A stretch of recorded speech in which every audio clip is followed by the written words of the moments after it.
آج کل آپ نے بہت سے لوگوں کو کہتے سنا ہوگا کہ یار یہ فلانا بندہ ججمنٹل ہو رہا ہے، اور ججمنٹل نہیں ہونا چاہیے، ایک دوسرے کو جج نہیں کرنا چاہیے۔ دیکھیں، سب سے پہلی بات سمجھنے کی یہ ضروری ہے کہ ججمنٹ از نیچرل، اور ہم سب کا برین ڈیزائن بھی کچھ اس طرح سے ہوا ہے کہ چاہتے ہوئے نہ چاہتے ہوئے ہم ججمنٹس تو پاس کرتے ہیں، اور ہم جج تو کر رہے ہوتے ہیں اوبیسلی۔ جیسے کہ حضرت عمر صلی اللہ عنہ نے کہا نا کہ جب تک اللہ کے نبی صلی اللہ علیہ وسلم موجود تھے ہم میں، تب تک تو ظاہر ہے کہ فیصلہ ہو جاتا تھا لوگ کا، لیکن اب چونکہ وہ ہمارے درمیان موجود نہیں ہیں، تو اب ہم جو ہے وہ آؤٹ ورڈ ایکشن سے جج کریں گے۔ جو تم کرو گے لوگوں کے سامنے، اس سے تمہیں جج کیا جائے گا in light of Quran and Hadith. تو اس کا تو یہ مطلب ہے کہ ججمنٹ کو کمپلیٹلی ختم نہیں کیا جا سکتا ہے، لیکن اس کا یہ بھی مطلب نہیں ہے کہ انسان ہر ایک کو جج کرنے لگے، اور اس لیول پہ جج کرنے لگے کہ انسان خود ہی سے فیصلہ کرنے لگے کہ یہ بندہ گمراہ ہے، یا یہ بندہ اللہ معاف کرے، اس لیول پہ چلے جائیں ہم کہ یہ بندہ تو کافر ہے، یا یہ بندہ تو جہنم میں جائے گا۔ تو یہ ایک نیگیٹو رویہ ہو جائے گا۔ اصل میں ہمیں جو حکم دیا گیا ہے، ہمارا جو سلیبس ہے، وہ یہ ہے کہ ہم اللہ سبحانہ وتعالیٰ کا دین لوگوں تک پہنچائیں، لوگوں کو نصیحت کریں، واعظ و نصیحت کریں۔ اور جہاں تک ہدایت کی بات ہے، ہدایت اللہ سبحانہ وتعالیٰ کے ہاتھ میں، اور ہم کوئکلی کسی کو جج نہ کر لیں۔ انفارچونیٹلی ہماری سوسائٹی میں ہم کسی کا لباس دیکھ کے اسے جج کر لیتے ہیں، یا کسی کی ایک آدھی بات سن کے جو ہے نا اس کو جج کر لیتے ہیں، اور فوراً سے ٹیگ لگا دیتے ہیں کہ مثال کے طور پہ ہم کسی کو پینٹ شرٹ میں دیکھیں گے، ہم کہیں گے کہ یہ تو لبرل ہے۔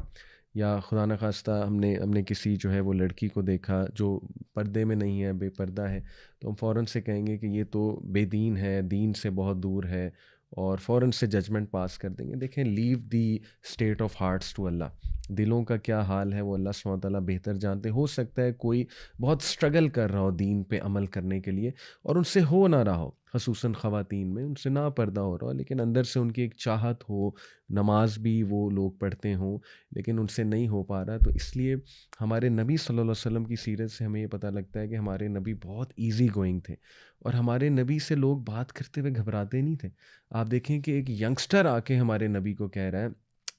کہ یا رسول اللہ، مجھے زنا کرنے کی اجازت دیجیے، اور صحابہ اٹھ کے اسے مارنے کے لیے دوڑتے ہیں کہ بدتمیز، تم نے ہاؤ ڈیئر یو، مطلب نبی کے سامنے تم نے کیا بات کر دی۔ اللہ کے نبی صلی اللہ علیہ وسلم سب کو کہتے ہیں کہ لیٹ می ڈیل ود ہم، اور اللہ کے نبی صلی اللہ علیہ وسلم بہت پیار سے پھر اس کو کاؤنسل کرتے ہیں، اس کو سمجھاتے ہیں۔ اس سے ثابت یہ ہوا کہ صحابہ نبی صلی اللہ علیہ وسلم اتنے اپروچیبل تھے، اتنے ایزی گوئنگ تھے، اور بالکل بھی جج نہیں کرنے والے تھے کہ صحابہ ان سے بڑی بڑی باتیں جو ہے وہ سوالات کر لیا کرتے تھے، کیونکہ انہیں پتہ تھا کہ نبی صلی اللہ علیہ وسلم ایک انتہائی شفیق انسان ہے، اور وہ مخلص ہیں انسانیت کے ساتھ۔ تو اس لیے یہ والی جو ججمنٹ ہے یہ نیگیٹو ہے، اور اس حوالے سے میں کچھ سجیشنز بھی رکھوں گا۔ دیکھیں، سورہ حجرات میں بھی اللہ سبحانہ تعالیٰ نے ہماری بہت تربیت کی کہ ایک تو لوگوں کی ٹو میں نہ لگو کہ فلانا کیا کر رہا ہے، لوگوں کو اتنی جلدی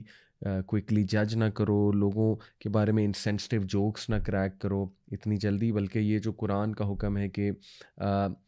یا ایھا الذین آمنوا اتقوا اللہ وقولوا قولا سدیدا، یہ جو قولا سدیدا ہے، اس کا مطلب ہے کہ انصاف پر مبنی بات کرو۔ ہم کسی کے بارے میں کوئی فیڈ بیک دیتے ہیں یا ججمنٹ دیتے ہیں نا، تو کبھی کبھی ہماری اندر کی وہ جو خار ہے، اللہ معاف کرے، وہ باہر آ رہی ہوتی ہے۔ تو کسی کے بارے میں کوئی بھی بات کرنے سے پہلے ہمیں انصاف پر مبنی جو ہے وہ بات کرنی چاہیے، یہ بہت ضروری ہے، اور سویپنگ ججمنٹس نہیں دینی چاہیے۔ اور لاسٹلی میں آپ کے سامنے حدیث رکھتا ہوں، اللہ کے نبی صلی اللہ علیہ وسلم نے فرمایا، صحیح الجامع کی حدیث ہے،